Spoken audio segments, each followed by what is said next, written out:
Good afternoon, everyone. There. Welcome to Freedom Week of 2015. Thanks, everyone, for coming. I'm Josh Gammon. I'm a senior here at Northwood University, and I'm excited to present tonight's speaker. But before we do that, though, Karl Marx was a cornerstone of the development of socialism as a philosophy, as an idea, as a political system. But he never disagreed that capitalism was a great system at making a lot of money. But where Karl Marx and I drew the line is that there were a lot of unintended consequences of the free market system. He really had a lot of, fear that the capitalistic system had a lot of problems with figuring out who gets the money, where does the money go. So Karl Marx's big idea was the sort of like dark side of capitalism, the unintended consequences. When Karl Marx began to explore this idea, he modernized it, he really pushed it. He really left his trail that a lot of philosophers have kind of picked up to today even. Think Progress, which is a very large and influential, institution, has published a lot of statistics about the inequality, about how the system of capitalism has really made people more poor. They stated that today's upper income families are almost 7 times wealthier than middle incomes ones, compared to 3.4 times in 1984. Furthermore, in actual fact, the CEO to worker pay ratio is 350 to 1. Think Progress continues to go on to explain that people are working longer hours, making less money, and are in fact racing to the very bottom. But tonight's speaker, Daniel Smith, will argue against that, to which I'm glad to present Tony, who will actually talk about Associate Professor Daniel Smith. Thank you.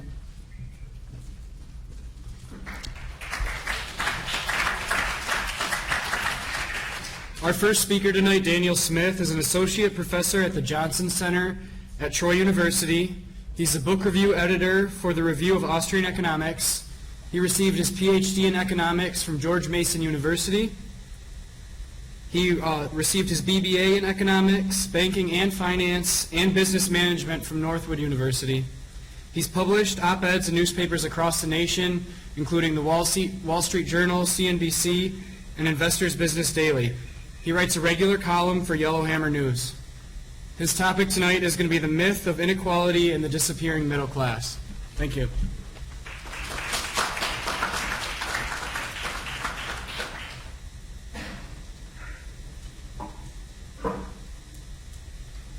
All set?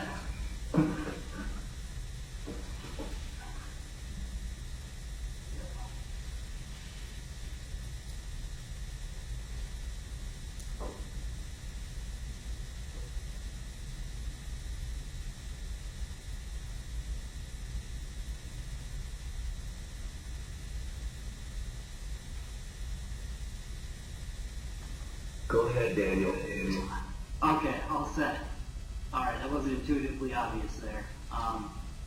Thank you very much, and I also have the distinct honor and privilege to talk to you guys at Northwood for free.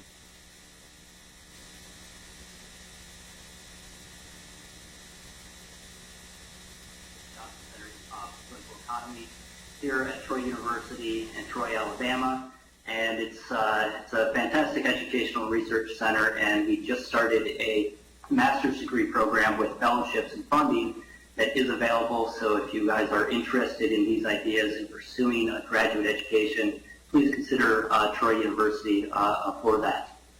So my talk today is going to be on inequality. It is in the news all over. You hear presidential candidates, presidents, pundits constantly talking about inequality and the drastic growth between the income of the poorest people in society and the richest people in society. And if they're true, if these claims are true, it's certainly something that we should be concerned about as economists and just as general citizens. But we should also make sure that we are measuring it correctly, because a lot of the politicians that are talking about inequality, a lot of the pundits are just using it to justify drastic government programs that would fundamentally undermine capitalism, fundamentally undermine the type of system that we've had, with big government programs that would require a lot of expenditures, a lot of intervention into the market. So we should be very careful when we're measuring inequality. The fundamental book on this is by Alan Reynolds. It's called Income and Wealth. And in it, he wrote, measuring the growth of incomes or the inequality of incomes is a little like Olympic figure skating, full of dangerous leaps and twirls and not nearly as easy as it looks. And that's a real good assessment of what it is like to measure inequality. It is not as easy as a lot of people think. It's not just as simple as pulling up wage data, looking at it over time, and saying what has happened. So today I'm going to dig into a few of the problems with inequality measures, as well as the implications. So if we actually see how can we actually measure inequality appropriately, then we could also see, well, is inequality a problem in America? And finally, and most importantly, we can also figure out what's the most appropriate solution to what's going on. If we don't know what's actually driving the inequality measures that we're looking at, we may come up with solutions that may actually undermine the actual problems that we're trying to address. So the things I'm going to be covering are just 5 quick topics. There's a lot more involved in this, but the first one is static definition of the middle class. The second is wages versus compensation. The third is adjusting for inflation. The fourth is economic mobility. And then the fifth is demographics. So I'm just going to go dig into those in our brief time together today and hopefully provide you with some insights on why it's really important to understand how we measure inequality.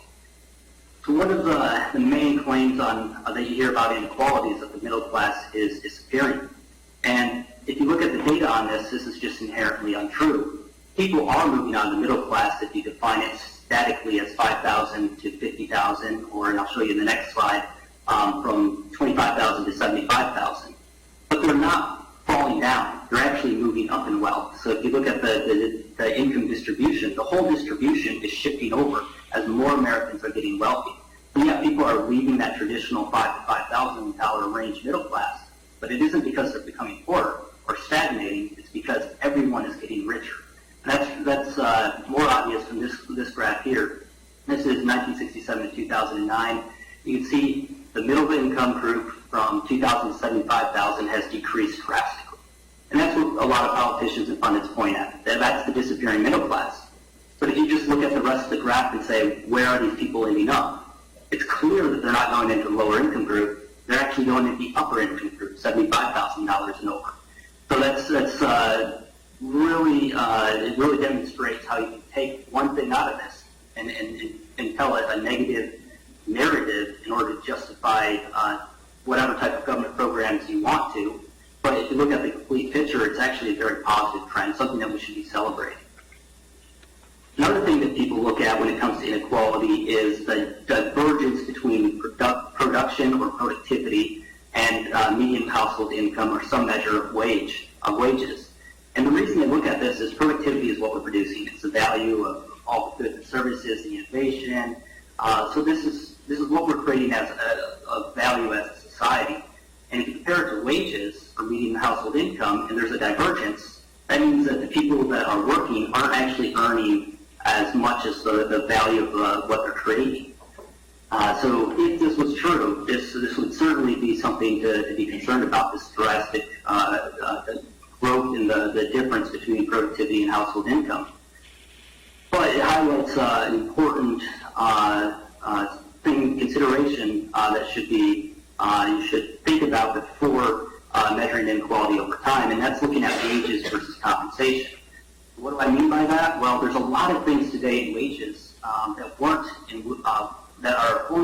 aren't in wages, but are a form of compensation in addition to wages.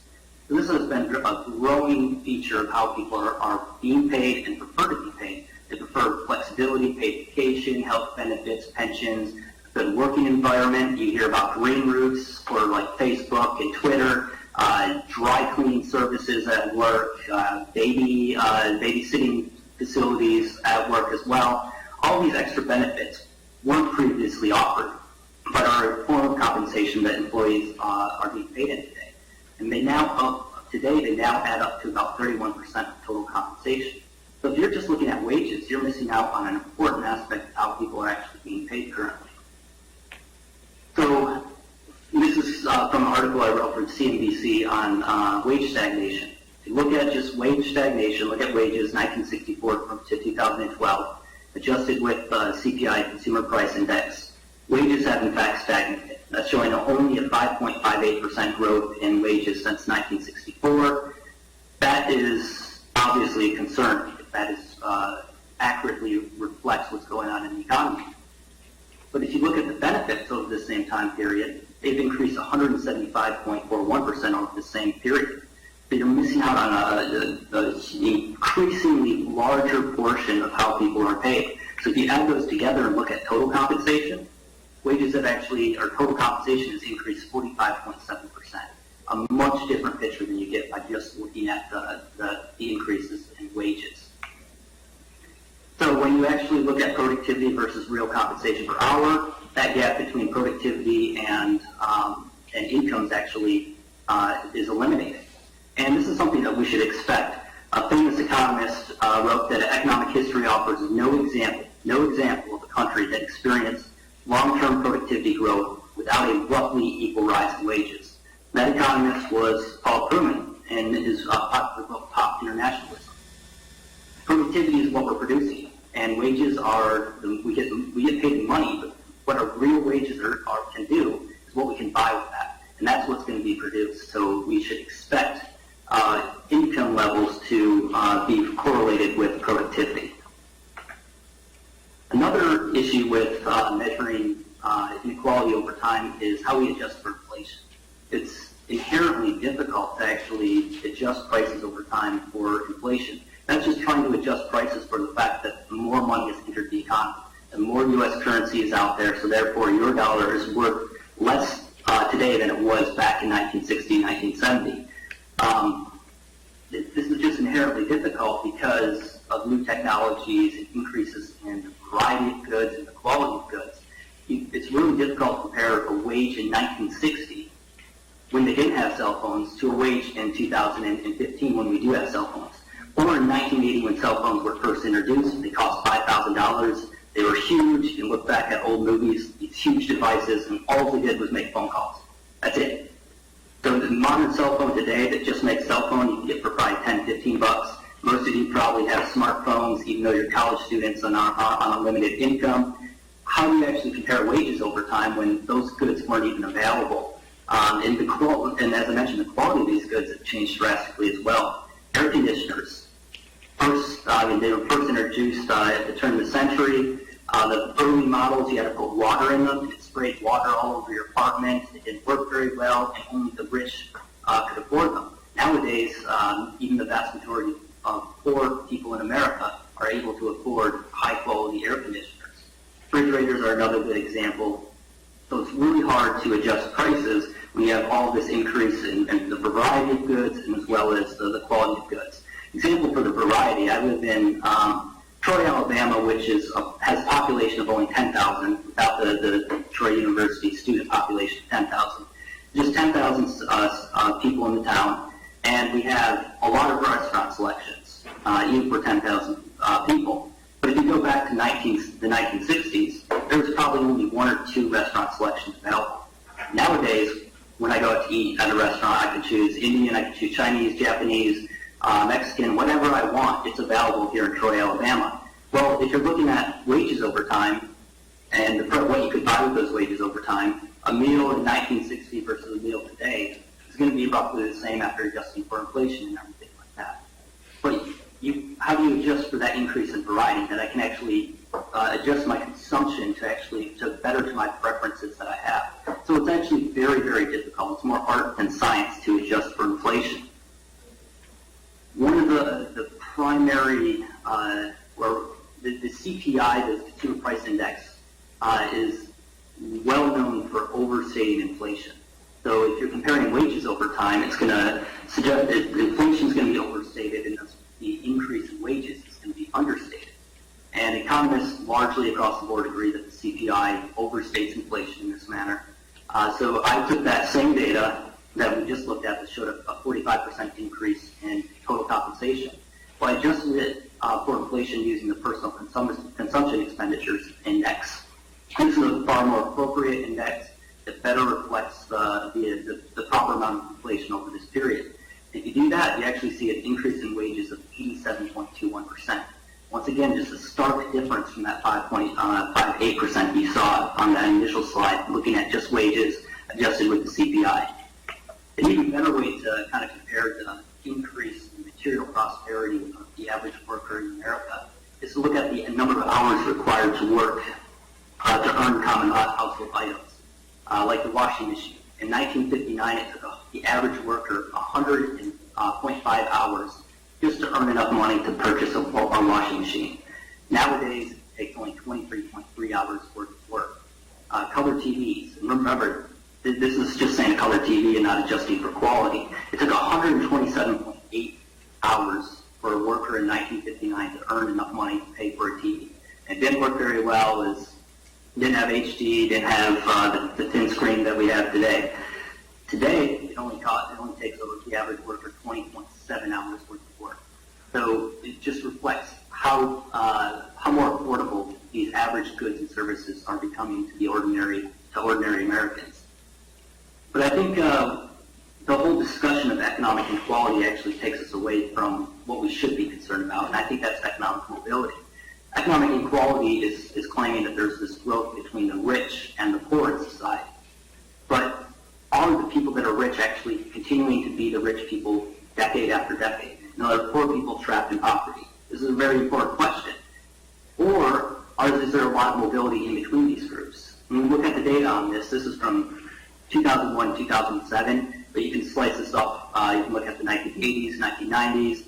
You can cut it up in a couple different ways, and you get a very similar results. That you find a high degree of economic mobility in America today. This graph is kind of confusing, but if you look at that bottom section that says fraction of households that left their income quintile from 2001 to 2007, those are showing that in the lowest bracket of income earners, 44% of them were able to move up from just 2001 to 2007 into higher income brackets. So 44% of those in the lowest income bracket, of course 20% of Americans in 2001, were in higher income brackets by 2007. And 34% of those in the highest income bracket in 2001 moved down to lower income brackets by 2007. So it's showing that people are moving up and down. So the claim that the rich keep getting richer and the poor keep getting poorer is unjustified when you look at the data. It's actually new people are getting rich and the rich people are becoming poor. People are moving up and down is what we're seeing. In fact, Mark Rank in the New York Times had a fantastic quote interpreting this data. And he found that 12% of the population of the U.S., 12%, will find themselves at one point in the top 1% of the income distribution. 39% of Americans will spend a year in the top 5%, and then 73% will spend a year in the top 20% of the income distribution. So it isn't a story of the rich getting richer and the poor getting poorer. It's just a story of economic mobility, people moving up and down, especially through their lifetimes, and I'll get to that in a second.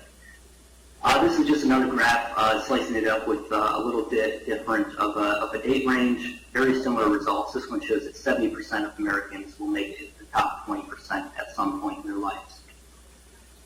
And even a more interesting part of this story is that more and more of the people that make it are self-made rather than just inheriting this wealth.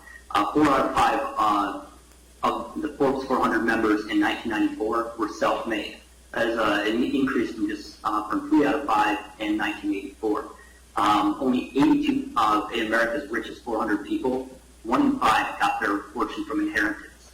The rest all worked their way up and pursued the American dream and achieved the American dream. So what this leads to is, we need to dig deeper into data to actually see why some people are poor and why some people are wealthy or able to move up and become wealthy. So this chart splits up household incomes in America by quintile of income, so the lowest 20%, highest 20%. And the average income between them is staggering.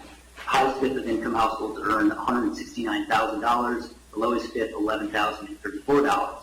That's a huge difference, but if you move down to earners per household, quickly see that this is largely driven by who's working and who's not working. The highest fifth of households, they had 1.97 earners per household. The lowest fifth only had 0.42.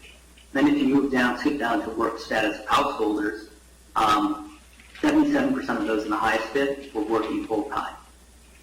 68% of those in the lowest bid did not work at all, and 14.3% were working just part-time. So what's driving that trend? Well, it's largely an increase in college enrollments. More American youth are able to go to college from the 1960s to today. More and more youth are taking time to spend 4 years in the classroom, and even a growing population of students are going on to graduate school, sometimes not getting their PhD to 30, 35 when they start working. So you have an increasing number of younger people that are dragging down that lower average wage in that group because they're not earning any income while they go to college. Once again, that's a positive trend. We should be celebrating it, not being concerned about it. The other factor driving that is retirees. We have a growing population of baby boomers that are retiring in America, and they're living longer and longer in retirement. Both are positive trends. People able to live off of accumulated wealth and live longer off of accumulated wealth is a positive trend. However, when you look at these inequality statistics, it just drags down the average of the lowest bid because you have more and more people in that situation. So rather than measuring it some like destructive trend in capitalism, what you're measuring is increased prosperity, the ability of people to go to college and the ability of people to retire. And this is supported by the age of householders. The vast majority of those in the highest bid of household incomes are in the prime earning ages of 35 to 64 years of age. And then finally, if you skip down to the bottom, the remaining factor that is largely driving inequality, because there are certainly, despite the fact that there's high mobility economically in America, and despite the fact that a lot of this is driven, that a lot of the inequality measures that you see are driven by retirees, college students, and a couple other factors that we don't have time to mention today, is educational attainment. For those that receive a bachelor's degree or more, 60% in the highest fifth of household income, 60% have a bachelor's degree or more. In the lowest fifth, 61% of them have just a high school degree or some college, and 26% have less than a high school degree. So what's driving this is not capitalism. It's not it's not something that the government has to correct in the market. Instead, the problem is actually K through 12 public education. And I'll get to that in a second. First, I wanted to show the aging population in America. This is the number of active workers per retired worker from 1970 to 2010. Steady decline as baby boomers are retiring. And that's a major trend driving the inequality outcomes that you tend to hear about on the news.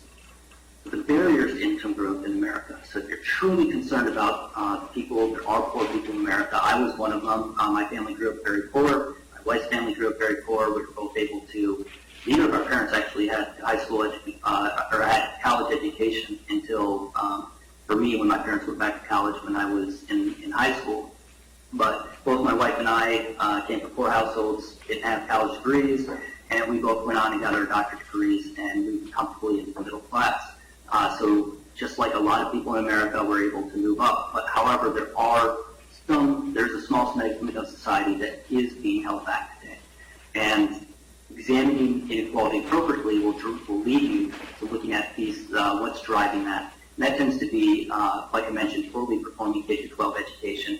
There's just a general lack of systematic school choice across America that prevents market incentives, competition, innovation, experimentation from entering the market for K-12 education.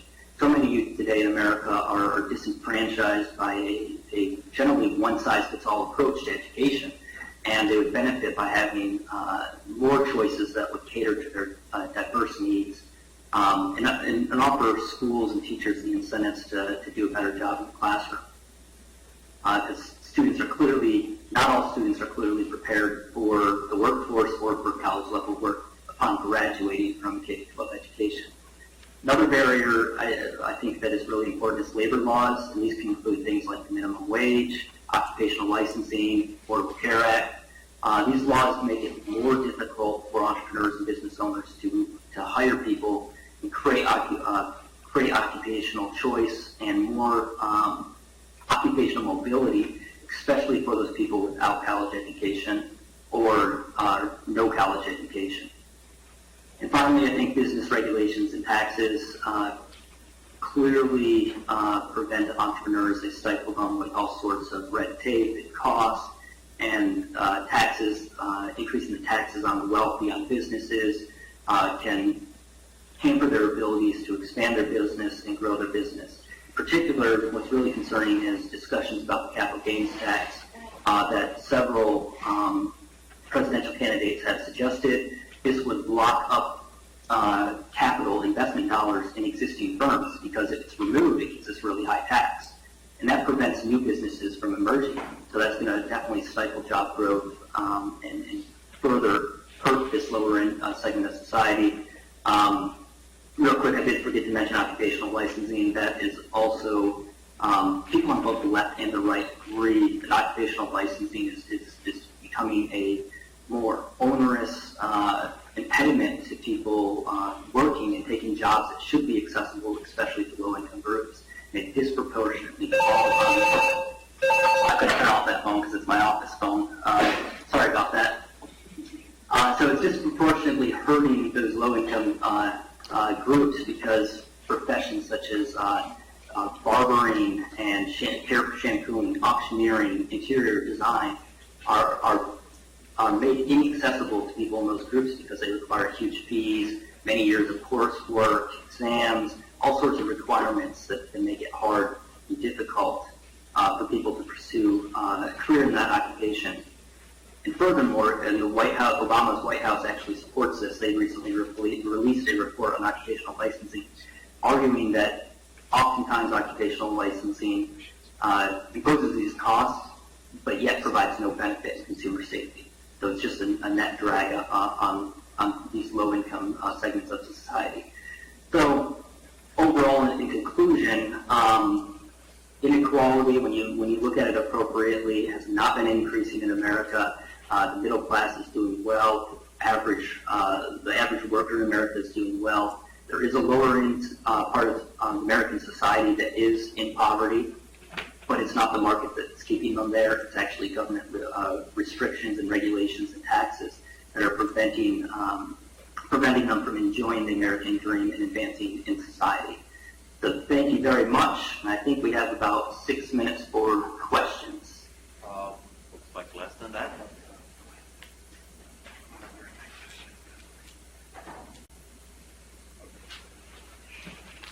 No time, guys. We have questions. I will be the last word.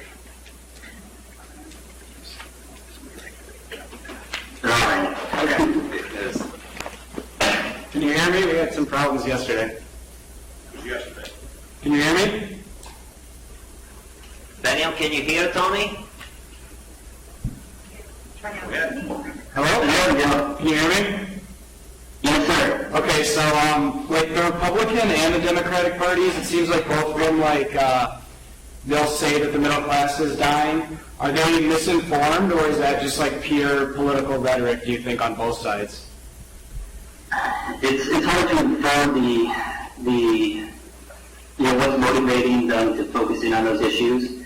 I always assume that people are motivated properly, that they have good intentions. I genuinely think they actually do care and they actually believe that this is true.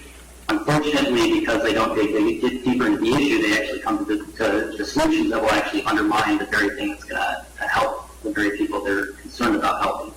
So I assume that they have good noble intentions, but who knows? I'm sure there's some out there that don't. Thank you.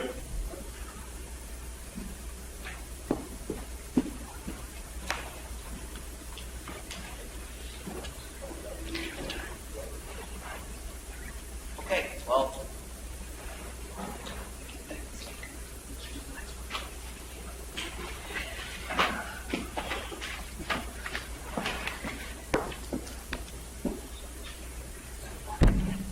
Well, thank you, Daniel Smith. We really appreciate it.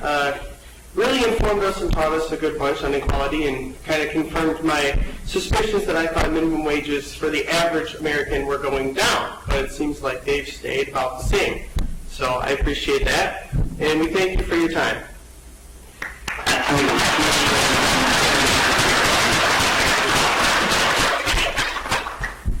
So my name is Dakota Rakowski. I am a senior here at Northwood.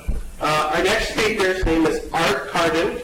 Art Carden is an associate professor of economics at Stanford University in Brigham Young. Not Stanford, Stanford. Kind of confused me at first. His research on the economic history of the South is appeared in the Journal of Urban Economics, Southern Economic Journal, Public Choice, and Contemporary Economic Policy. His contemporaries have appeared in Forbes, USA Today, Washington Examiner, and a range of regional and national publications. So, without further ado, Art Carden.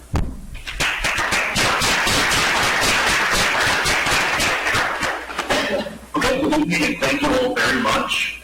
I am happy to be here following the great Daniel Smith.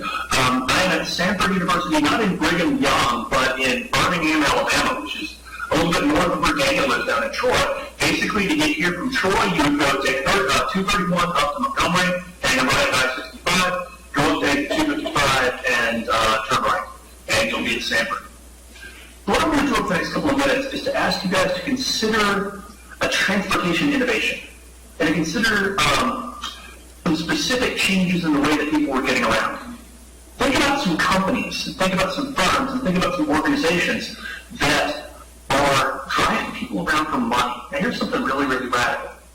People using their own private cars, driving other people from where they are to where they want to go in exchange for money, doing so at extremely low prices, and doing so in a way that makes it so that for a lot of people, they don't need alternative forms of transportation.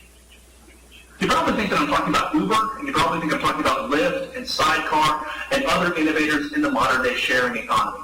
I'm not. I'm actually talking about the jitneys of about 100 years ago. The jitneys were basically, to 100 years ago, what Uber and Lyft are today. Basically, what you would do is you pick somebody up, ask that person where they're going, put a sign on your windshield saying, I'm headed to this place. So perhaps someone says, okay, take me downtown. You put a sign on your windshield saying, I'm going downtown. And then anybody who sees you who's going downtown can flag you down and say, look, take me downtown. Now, people would usually be riding for about 5 cents a piece or something like that. It was a very interesting and perhaps very convenient way for people to get around, for people to get from one place to another in the early days of the automobile. And yet, a lot of people were really, really upset about this. They were really upset about this. The people who were most upset about it were streetcar companies who didn't like the competition. Just like today, taxi companies don't like the competition from Uber and Lyft.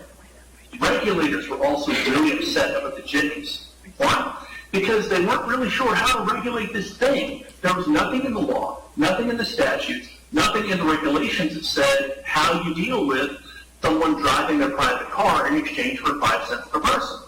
They had rules to deal with railroads. They had rules to deal with trucks. They had rules to deal with streetcars, and they thought, well, this is how people are going to get around forever. They're going to get around on streetcars, and they're going to get around, they're going to move goods on trucks maybe, or horse-drawn carriages and things like that. They're going to go from city to city on trains. We haven't thought about what would happen if people were to develop these things called cars, and if they were to get cheap enough for individuals to buy them, and if people were to find themselves in a situation where they can drive other people around for money. They're worried about it. Incumbent firms are worried about it. There are also other people who are worried about it because it's the future and it's new and it's scary. And they think, oh, you know what, this is some sort of weird thing. I don't know if we can trust it. I don't know if I want to share the road with these jitney drivers. I don't know if I don't know who I'm getting in a car with. And indeed, there were examples in which people were abducted or which people were raped or which people were robbed. In some cases by jitney drivers. In other cases, the jitneys themselves were commandeered by passengers. So there was definitely a safety issue. There was definitely a safety concern.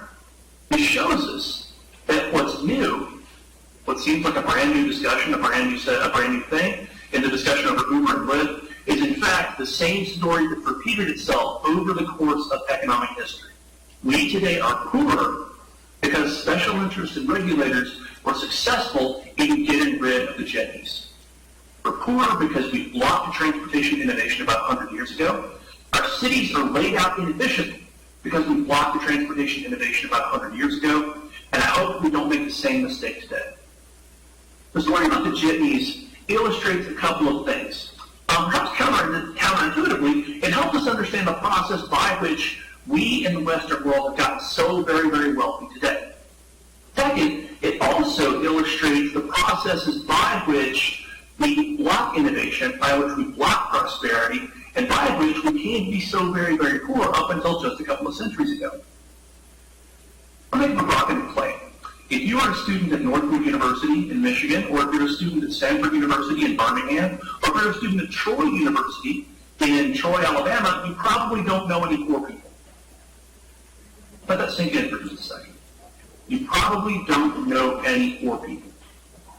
You probably know people who are poorer than you, and you probably know people who have a lot more than you do, but the odds are you don't really know anyone who is at $1.25 a day subsistence level grinding poverty, or at the $3 per capita per day that our ancestors enjoyed pretty much all over the world for almost the entire history of our species. What we call poor today is spectacularly rich by historical standards. If you live in the United States today, you're one of the richest 5% of people in the world, and you're one of the richest 1% of people who's ever walked the face of the earth. The Occupy Wall Street movement of about 4 or 5 years ago, people kept rattling their swords and waving signs saying, we are the 99%, we're the 99%, we're against the 1%. No, you're not. No, you're not. If you can wave a sign in New York City talking about being the 99%, no, you're the 1%. You're one of the richest 1% of people who's ever walked the face of the earth. I mean that in a material sense. You have access perhaps to not $3 a day worth of goods and services, but $100 a day worth of goods and services. That, according to my co-author Deidre McCluskey, is the great fact of economic history, the great enrichment, the process by which, or rather the mere fact, that we're so much wealthier today than our ancestors were hundreds and hundreds and even thousands of years ago. If you want to think about the entirety of economic history, there was basically no economic progress until about the middle of the 18th century. Okay, why? Well, first, let's consider why it wasn't. There are a lot of stories that you've probably heard, and indeed, you were introduced to the ideas of Karl Marx at the beginning of the session. And a lot of people, particularly a lot of people following in the tradition of Karl Marx, have argued that it was various kinds of exploitation that explain why we in the West are so very, very rich, while they in the rest of the world are so very, very poor. Slavery and imperialism, perhaps, might be the things, according to some, that explain why we are very rich while they are very poor. No, it wasn't slavery, it wasn't imperialism. Slavery did not provide, and imperialism did not provide, the primitive accumulation out of which modern capitalism sprang. In fact, slavery and imperialism hurt exactly the societies that did the enslaving and that did all the various imperial inventions. Now, slavery made some people very, very rich. If you're a planter in Marengo County, Alabama, odds are you might have gotten very, very rich as a result of slavery. If you were a duke or a duchess in imperial England, or if you were a noble in imperial Spain or imperial Portugal or imperial wherever, you probably did quite well as a result of your country's imperial inventions. But what we want to explain is not why some specific individuals got very, very rich, perhaps by exploiting others, but how the average person in all of these societies got extremely wealthy. Joseph Schumpeter put it as follows. He pointed out that the capitalist achievement did not consist in cheaper silk stockings for the Queen of England, but rather ever cheaper silk stockings in the reach of factory girls for ever decreasing amounts of effort. What we want to explain is not why the Queen was rich, not why the King was rich, because they've been rich for almost all of history. We want to explain how it is people like Daniel and people like me got to be extremely, extremely wealthy. Now, Daniel mentioned that his parents didn't have college educations. He grew up poor. I am from my family is from North Alabama. My dad grew up in Hartselle, Alabama. My mother grew up in Elgin Crossroads, Alabama. These are hardly the ancestral homelands of kings and queens. People from North Alabama are poor, or traditionally have been very, very poor, and yet here we are. Daniel and I are both members of sort of the modern bourgeoisie. We have relatively nice incomes and relatively nice jobs, and we're enjoying the fruits of what, again, my co-author Deidre McCluskey calls the bourgeoisie. It wasn't exploitation. It wasn't slavery. It wasn't even good things, like the move to free trade, which helped, but which doesn't explain this massive increase in per capita income. It wasn't even things like the adoption of the steam engine, which again helped, but which won't explain the entirety of this change in per capita income. Moreover, people have been trading for millennia, and even the ancient Greeks had a primitive steam engine. They just didn't really know what to do with it. What happened, according to McCluskey, and according now to me in a book that McCluskey and I are writing, was that we adopted the bourgeois deal. We came to offer and grant liberty and dignity to innovators, to entrepreneurs, and to those who came up with what they thought were better ways of doing things. The bourgeois deal basically goes as follows. It basically says, look, let me get rich. Let me get rich, and I in turn will make you rich. In other words, leave me alone, and I'll make you rich. Let me innovate. Let me try out my new idea. Let me try out this cool new thing. Let me keep the profits from its success or bear the losses from its failure. And then in the second act of this drama, I'll accept that some people are going to compete with me. And then by the third act, we're all going to be richer. By the third act, we're all going to be richer. By the third act, people will have seen that I succeeded with a BlackBerry, that Steve Jobs succeeded with an iPhone, that Bill Gates succeeded with Windows. They'll come up with new ways to imitate. And by the time all is said and done, we'll end up in the year 2015, when my 7-year-old can save his allowance and can save his birthday money and buy for $160 on eBay a refurbished computer that is orders of magnitude more powerful than the laptop that I bought as a graduate student for almost $2,000. By offering dignity and liberty to innovators, by offering dignity and liberty to entrepreneurs, we basically let capitalism and free markets in a process of trade-tested betterment live. This then encouraged people to innovate. It encouraged people to come up with newer, better ways to do things. It created the world in which we have access to relatively cheap computers, cheap iPhones, to food that is, if anything, probably too cheap, to maybe even too much shelter, and a world in which we're having a conversation about meaning, rather than a world in which we're trying to scrape together enough food, clothing, and shelter to stave off death for another day. The Jimmy story is tragic. I mean, it really is. We're poorer as a result of the fact that we blocked Jimmies. We're poorer as a result of the fact that, as Daniel mentioned during his presentation, we require people to jump through all these Byzantine hoops as part of the regulatory state in order to do things like cut hair or thread eyelashes or braid hair or do any of a number of other things for which licenses are purely barriers to entry. Fortunately, over the last couple of hundred years, as we've come to dignify innovation, as we've come to dignify entrepreneurs, as we've come to dignify commerce, we've done a lot more. We live in a world in which the pace of innovation is a little bit faster than the pace of regulation and reaction.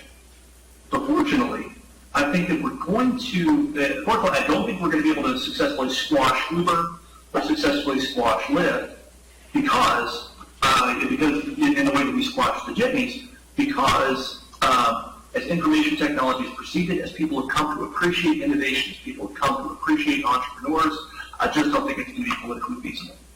It might be that they're restricted relative to what they would otherwise be. But again, I think fortunately the pace of innovation is going to be a little bit faster than the pace of reaction and the pace of regulation. Consider this. In 2010, two people gave speeches on the same day. One of them was a visionary who changed the world. The other was President Barack Obama. Obama gave his State of the Union address in early 2010. On the very same day, Steve Jobs at Apple unveiled the iPad. We grew up in a world in which people told us, you could grow up to be president, you could grow up to be president, you could grow up to be president. I told a group of students several years ago that if one of my kids grows up to be president, I will know that I failed his father. What's more important is that we live in a world in which we say, you can grow up to be like Steve Jobs, you can grow up to be like Bill Gates, you can grow up to be like Elon Musk. If one of my kids grows up to be like one of those guys, then I'll know that I've succeeded. I mentioned that you don't know any poor people, and I don't know any poor people. Now, that's a very narrow definition of poverty. It's true that there are people, again, who have less than we do. The important fact, though, the important inequalities, the real social problems, though, are probably not necessarily material provision, but rather the things like community connectedness. There are things like dealing with the legacy of racism.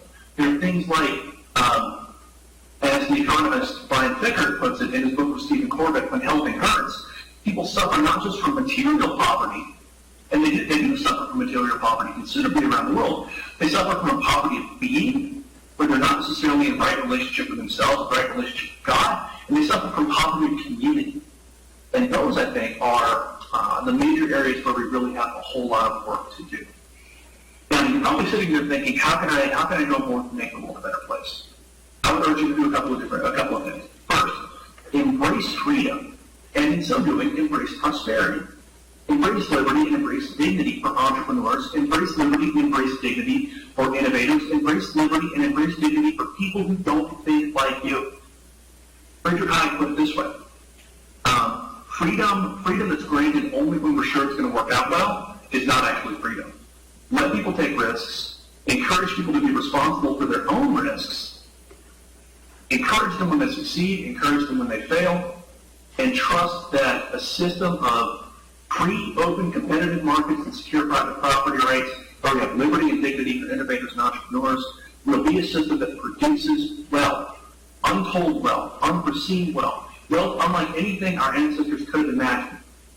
And then, resting in that wealth, using that wealth, go forth and work to create genuine community among people perhaps who not like you, among people perhaps who don't have the same advantages that you do, among people who may not have, who may have plenty to eat and who may have a roof over their heads, but at risk of sounding maudlin, people who really just honestly need friends, and people who need those of us perhaps in positions of privilege to understand and empathize with where they're coming from.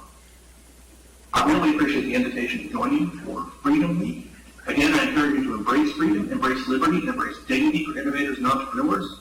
And I'm happy to answer any questions you guys have over the course of, I think we have about 10 minutes or so.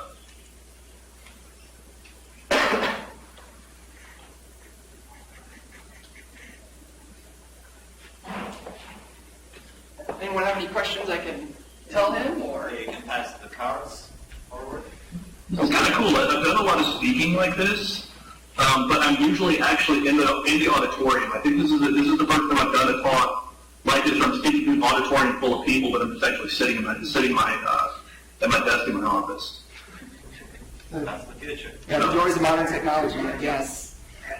Could you explain a little bit more about the Greek steam engine? You made a reference to it, but could you elaborate on it, slavery's impact on it, and what it could have been if not for slavery? Yeah, so the Greeks, the ancient Greeks developed, and here I'm borrowing from the historians who began Robert Ekelund and Robert Hebert. They developed the art of administration rather than the science of economics. If you think about it, the very word economics comes from the Greek word oikonomia, made up of oikos and nomos, basically meaning household management. And that's fantastic. That sounds great. That's going to impress girls and guys at parties. But what's really important here is that in developing the art of administration rather than the science of economics, they didn't really understand innovation. They didn't understand or dignify commerce, even though Athens was a great trading city. They had a primitive steam engine, meaning that they could use steam power to move stuff. They used it to open and close temple doors. I mean, it was a toy. It was kind of a bauble of frippery. It wasn't. They didn't even think, we can use this to produce more goods and services. Anyone else? Oh, go ahead. I've read recently that employees at Uber are there's a lawsuit against them because Uber's trying to say that they're employed as contractors, but they're actually treated as employees. Could that threaten Uber? Do you know anything about that? I'm sorry, I didn't catch the whole question. Could you repeat that? Whoever's I've read recently that there's a lawsuit against Uber that the employees are having because they're saying that they're employed as contractors, but they're being treated as employees. Okay. Could that threaten Uber?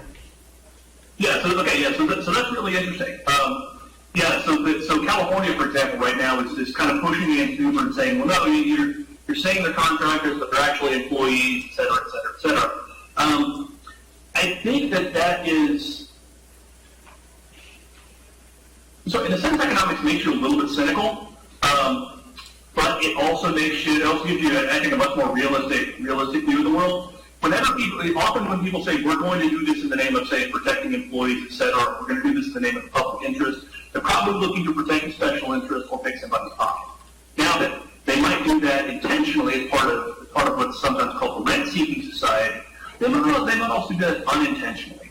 In the case of Uber and employees and things like that, one of the important attributes of a well-functioning, dynamic economy is a process of, again, if you're using the Pulaski's term, trade-tested betterment, where we experiment, we succeed, and we fail with different contractual types, different goods and services, different ways of doing things, different ways of living our lives.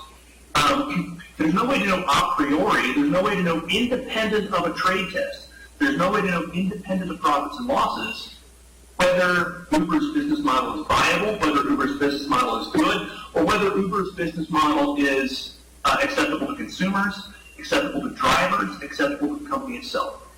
Birmingham, where I live, is the largest city in the East that does not have Uber. It's the largest city in the East that doesn't have ride sharing of any kind. And that, I think, is a great tragedy. I was in Nashville over the weekend. I took Uber from the bus station to my hotel and then from my hotel back to the bus station. I take Uber every time I'm in a city that's not Birmingham, basically. And I always have conversations with the drivers themselves and say, well, do you like what you do? Do you like Uber? Do you like driving? Et cetera, et cetera. And they're always very enthusiastic about ride sharing, including a driver I had in Charleston, South Carolina, who also owned a taxi. He preferred driving for Uber to driving a taxi. Now, a couple of times, I've ridden with Uber drivers who are also at the same time Lyft drivers. So they have an Uber phone, they have a Lyft phone, and they basically, if they pick up a Lyft, they turn off their Uber phone. If they pick up an Uber, they turn off their Lyft phone. And both of the ones that I've talked to who are doing both that say they prefer Lyft. Or they prefer driving to Lyft, driving for Uber, because Lyft has a better pay schedule. And sort of better set of incentives and things like that. The beauty of this is that if Uber is, quote, exploiting people, if they're exploiting drivers, then drivers can switch to Lyft very, very easily. And indeed, I've seen it from a couple of these drivers who have been driving both for Uber and for Lyft, and who can switch from one to the other just by turning off one phone and turning on the other. What gets lost in a lot of these discussions is that who really matters in the market for goods and services is not the producers. We don't produce in order to create jobs, or we don't produce in order to see that producers have comfortable lives. We produce in order to serve consumers. And the consumers are usually the ones who get lost in the shuffle. Well, They're the ones who get lost in the rhetorical shuffle. On that note, we thank you very much for your time. It was a very great presentation, and thank you for the little history about this steam engine. So that's my own personal question. I always had some questions about it, so thank you very much. You have a good day over there. Thank you very much.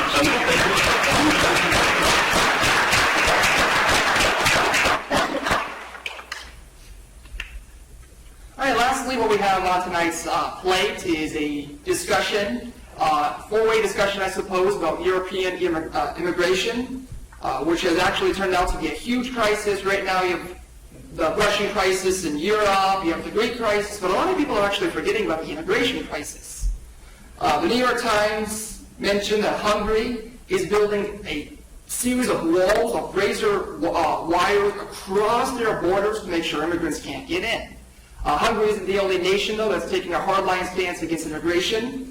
The European Union as a whole is beginning to build war fleets, actually, to basically try to cut off all the island hopping between, let's say, Tunisia and Sicily and Malta. They're trying to stop immigration through force.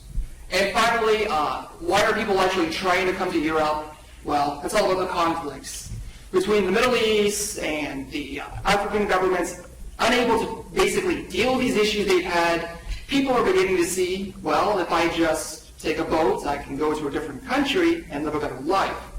It's estimated that there are about 4 million registered Syrian refugees, for example, that are trying to enter Europe.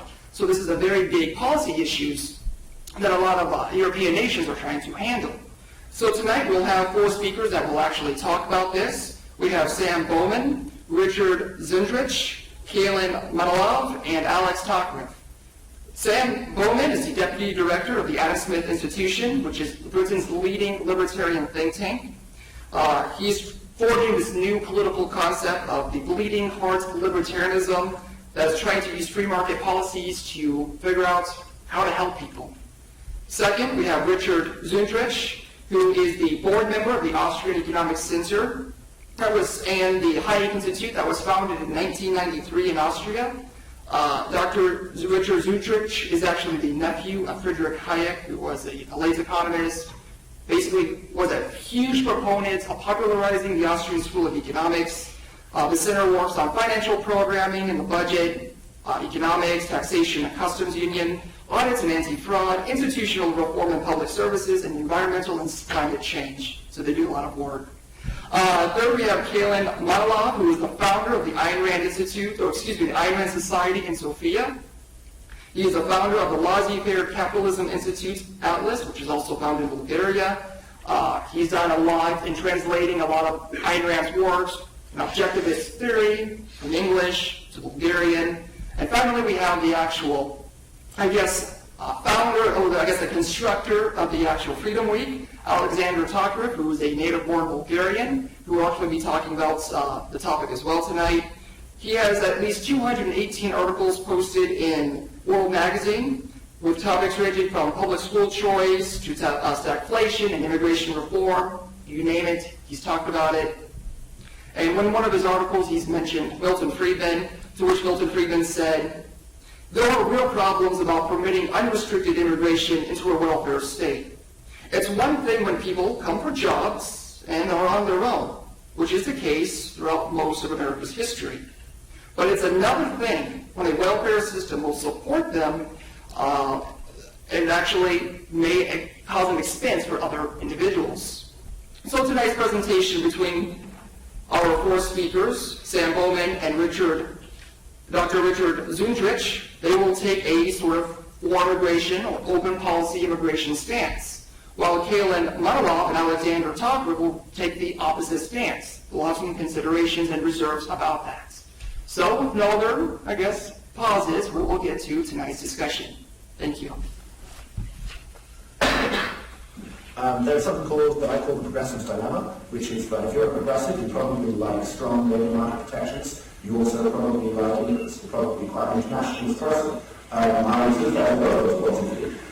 If there is a trade-off between protection for immigrant workers and allowing immigration to be something that's beneficial to immigrant workers and to immigrants, then the progressive faces the problem that you don't have to be nationalistic and understand these laws, but use that to his position on immigration recently, or they have to abandon the domestic priorities that they have. Being free market will have that problem, but I think it's an interesting one for progressives. The physical argument to get to the immigration, which is kind of foreign welfare state, is coming from free market, and this is Milton Friedman's famous quote was often cited.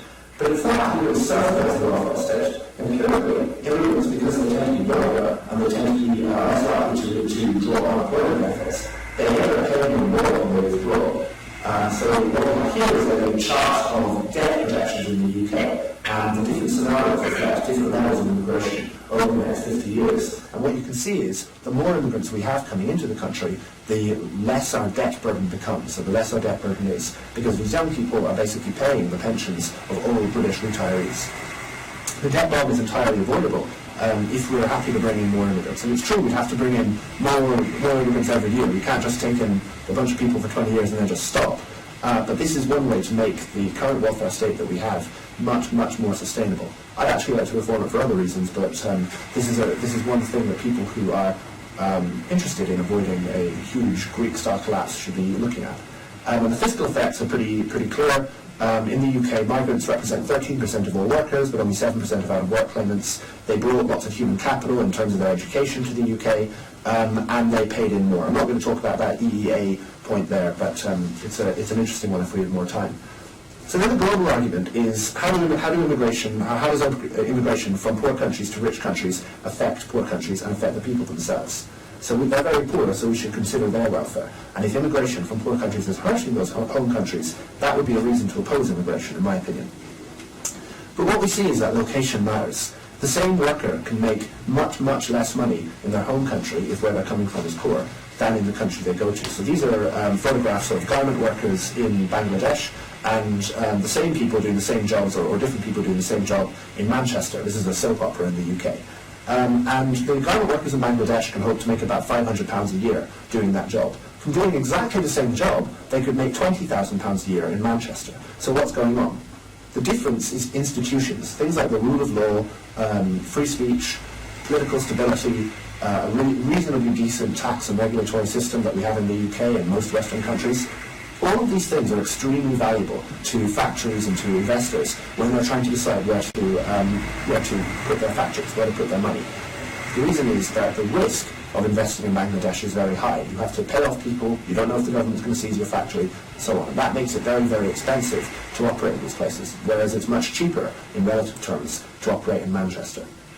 Migration allows us to have the best of both worlds. We can have these poor people, we can give these people the chance of earning kind of Manchester-level wages, but we can stretch our institutions over them by allowing them to come here and bringing them here. And when we look at the data, that seems to be what happens. The benefits from reducing all barriers or eliminating all barriers to trade globally seem to be in the order of about 4% of global GDP. Now, that's obviously very good. That 4% would probably mostly accrue to poor countries, because rich countries have relatively free trade between them already.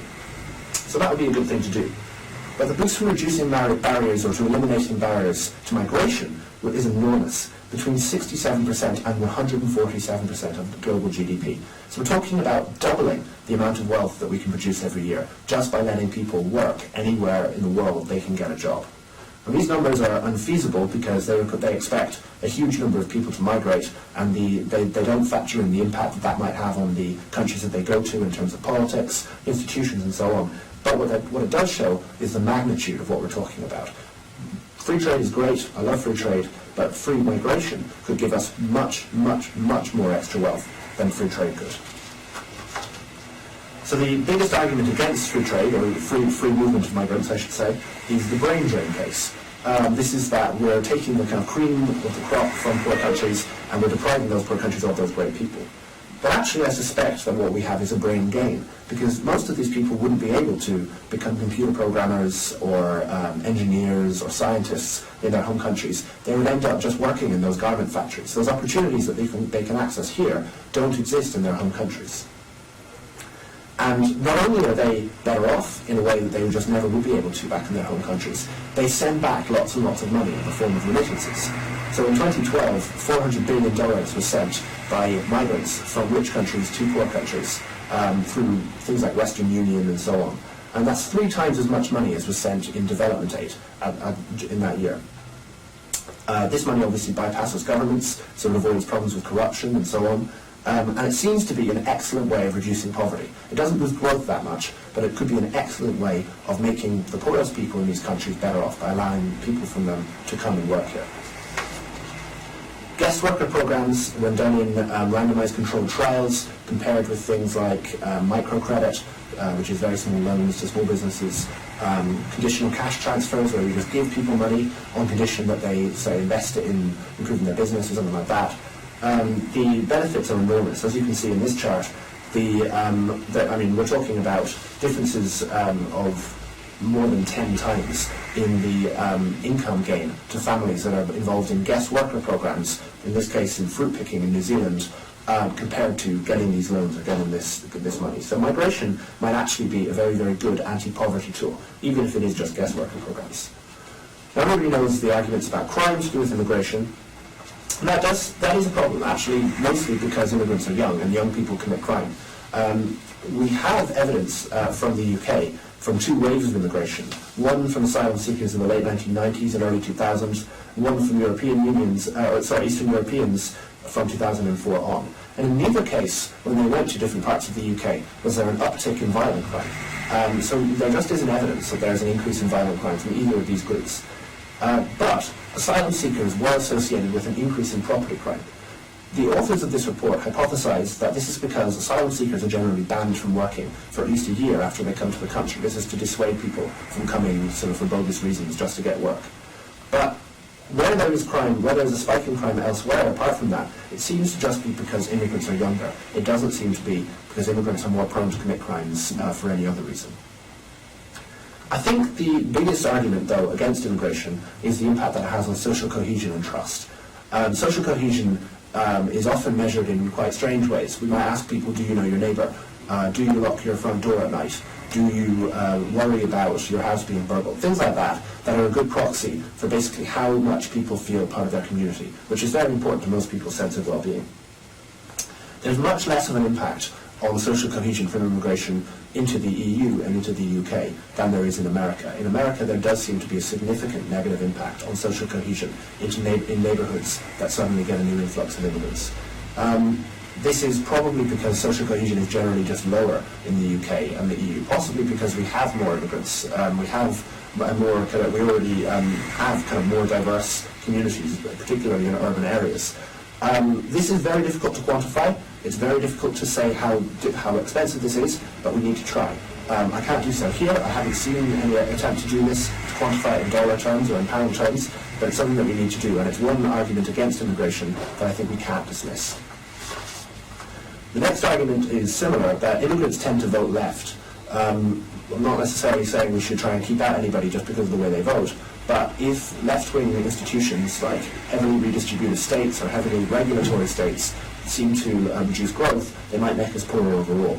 And if we allowed millions of immigrants into the UK or tens of millions of immigrants into the US, and we didn't assimilate them properly into our native culture, then there might be a problem with them changing the institutions altogether. There might become a problem with, say, ghettos of immigrants where the rule of law isn't as strong as it might be, and that might reduce the overall quality of the institutions that make us so rich. So that's another reason to not be entirely positive about immigration. It's one cost associated with immigration that we should consider.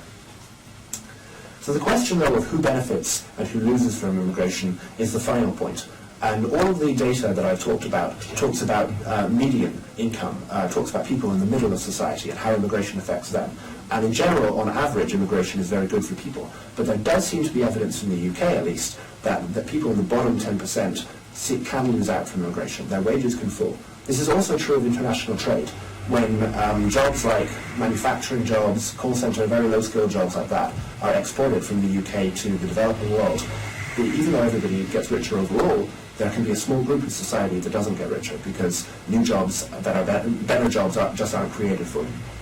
There's evidence in both directions. The Danish case, I think, might weigh against this, but it's something we need to consider. On the other hand, the migrants benefit enormously. Remember those garment workers who go from earning £500 a year to £20,000 a year. That's a 40-fold increase in their welfare.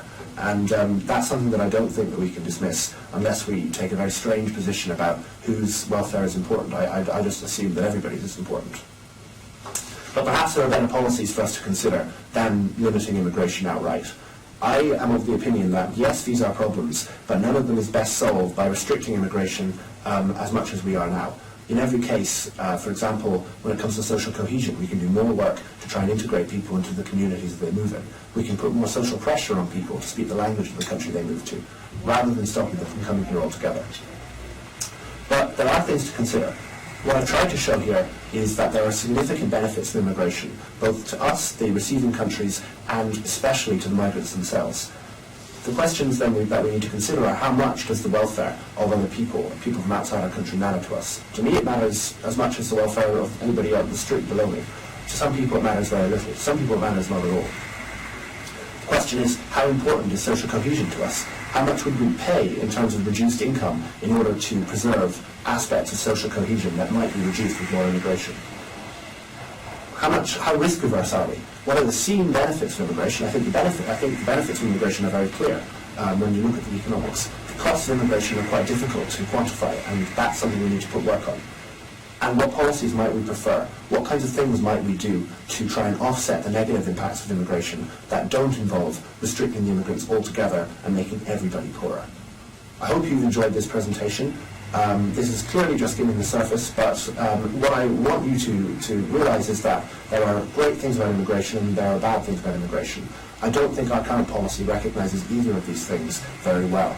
And I think that whatever you end up thinking, you should agree or you should recognize that the public debate that we have about immigration is grossly misinformed and could do with a lot more evidence and a lot less emotion. Thank you.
If you're a U.S. citizen and you move from Detroit to Silicon Valley, you're not an immigrant.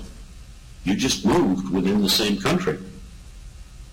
And you have the same rights. And the only reason you may or may not have left Detroit is because you wanted to be better off in Silicon Valley. Now, if you move the same distance from Syria, which is now in the discussion, to France, you're an immigrant or a refugee, because Syria has a war going on. Also, you would have passed through 20 different countries in the meantime. What's the difference? Citizenship and the right to live and work. Now, we hear a lot of discussion, if you are doing it legally, do countries need immigration or not? Well, most of the rich countries in the world at the moment do, because they can't uphold their social security systems as they are, and their normal population growth is in decline. That is, their countries are shrinking. And the way Social Security works is the people that are currently working pay for the people who are retired or otherwise getting Social Security benefits. It's a natural fact. But why are people moving to these countries? They want to get these benefits. As a general rule, you have to have worked in a country for a number of years before you have access to the benefits, and if people move to the United States now, they probably won't be drawing retirement for another 30 years. But why do people want to move? If you look at a basic chart of immigration, people from poorer countries move to countries that are wealthier and are freer. Now, for a very, very long time, that was stopped by the Iron Curtain. People from socialist and communist countries could not leave those countries and move to the West. But now they can. Freedom of movement worldwide has gotten much easier in the past 10 years. So the reason that these people move is because they want to have or live in democratic and free market countries. Which is why I don't quite understand why today's topic is under the dark side of capitalism, because the power to move freely inside to better yourself and move to countries that have, as a general rule, a capitalist system, that's where everybody wants to go. Because in their home countries, they didn't have the political and economic freedom that they have in most free Western societies. Now again, people say it is better to leave the people that want to migrate where they are and improve their lives in their home countries. Now, there has been a lot of improvement in much of the world in the past 30 years in people's standard of living. Part of that improvement is due to the funds that immigrants working abroad send home to their countries. Currently, the amount sent by immigrants, those roughly 200 million that are not refugees but real immigrants wanting to be where they work legally, is 60 billion a year. Now that improves the life of people in the countries that these people have left.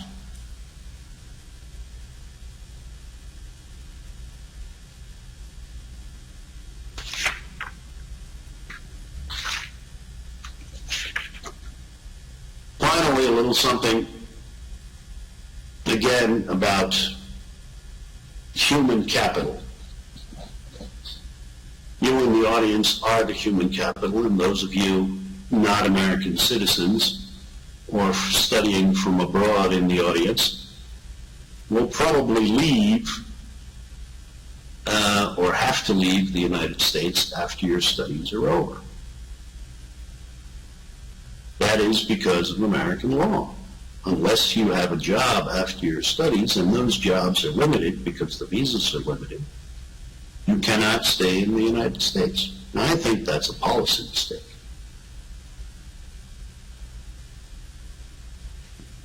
The United States is educates about 820,000 foreign students a year. And most of those go back to their home countries, voluntarily or involuntarily. They improve life in their countries, but they don't add to the quality of the country that educated them, namely the United States.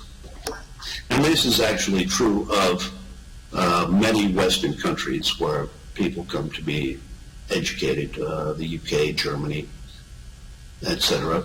Usually they send the people home if they are not citizens of that country or have agreements with those countries. Now, why does this policy hurt the countries that have educated them? Well, because well-educated people with good human capital who are immigrants contribute disproportionately to the countries they work in.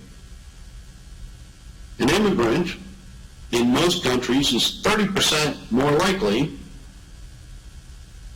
to found a company than a non-immigrant citizen of that country. Now, immigrants make up roughly 15% of the population of the United States, but companies founded by immigrants or second-generation immigrants make up 40% of the Fortune 500 companies, of the largest companies in the U.S. So immigrants not only found more companies of their own, they found more of the successful companies.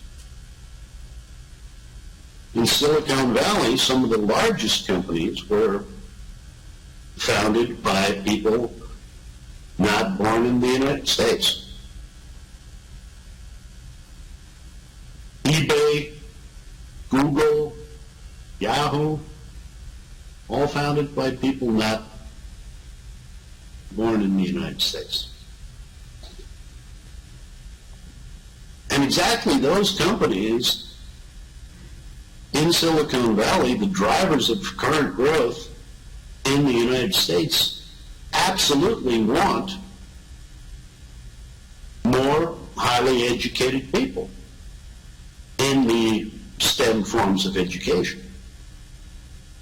This goes so far that in order to circumvent the visa requirements, they've just founded a company called Blue Seed. This company will put a boat 12 miles out off the coast of California. 12 miles out because that's where the U.S. territorial waters end. So they're just going to put a boat out there so that people can live and work on that big ship with startup companies without being subject to visa requirements in the United States.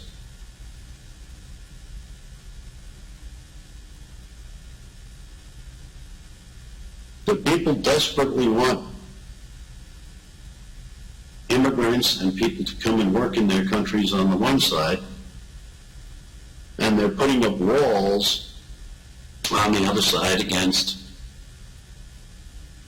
illegal entrance into the country. So immigration is a policy discussion and something that we will be discussing for a very, very long time. But as I said before, my conclusion is that the reason most people immigrate from where they are from is because the lifestyle in the free Western capitalist societies is better than where they were originally from. Thank you very much.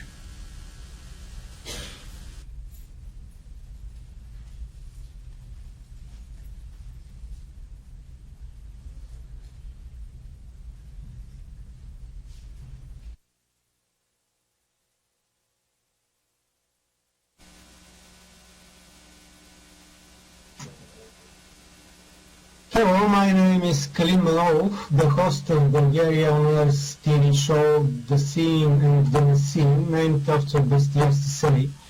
We partner with Bloomberg in covering global economic and political topics. I'm also the chair of the board of the Institute for Free Market Capitalism at us. In this capacity, I'd like to thank the Northwood students Steven Cicini, Onis Yelena, and Sanik Kindinov, who researched for us the sanctions against Russia, and I hope to work with more of you in the future. What is not so well seen lately in Europe concerning human rights? You know about the mass migration of Arab refugees because of ISIS. More than 1 million of them are being resettled by the central EU authorities into the member countries without any respect for the opinions of the local residents. We are being fooled by people who do not share our Western values. This causes tensions and breeds xenophobia. 26 years ago, Europe broke down the wall between the West and the East, directed by the invading socialism. Now some of the countries are forced to erect new walls to slow down this new invasion. I say that freedom of movement is a human right. There is no such right. I assume that I believe in the right of self-ownership and the right to acquire property rights over the land. That means you have the right to invite people on your land or deny them such access. This fundamental right of the people in Europe is now being violated by our unionist multicultural bureaucrats. As a result, we are under attack by very different people whose religion would not matter to us.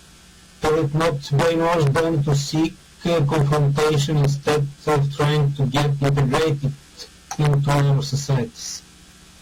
Over the past decades, Israel in Europe is not becoming more compatible with our classical liberal culture. It is getting even more conservative than it is the countries from which it gets imported.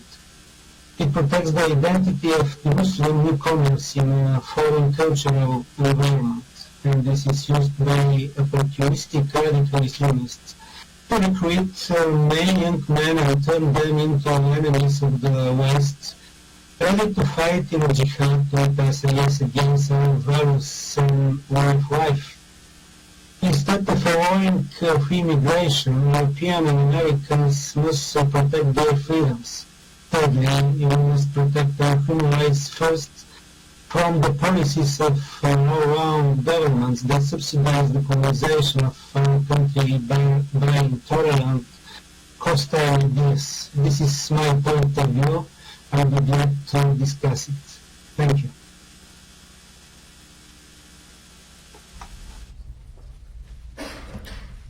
Well, good evening. I bet everybody's getting hungry, so I'll be very quick.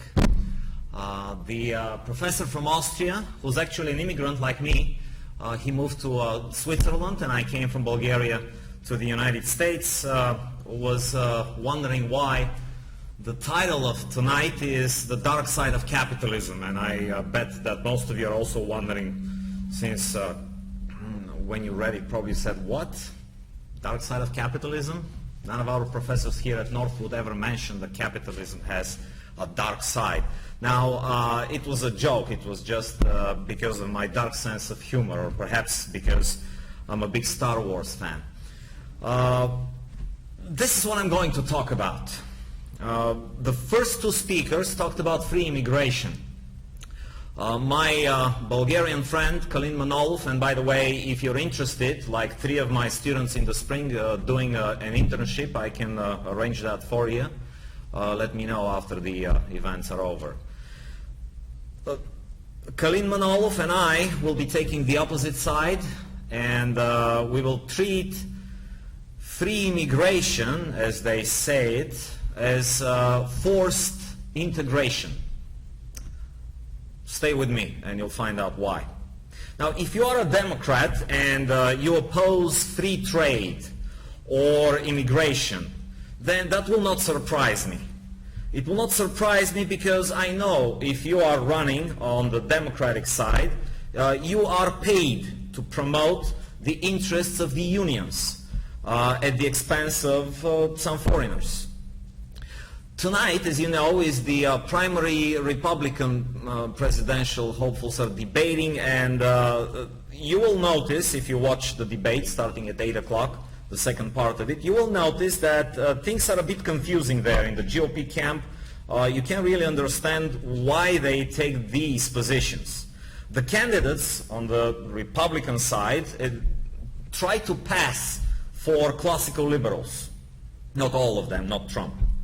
As classical liberals, they usually support free trade. Most of them, and their voters also, however, oppose free immigration. So the question, is that inconsistent?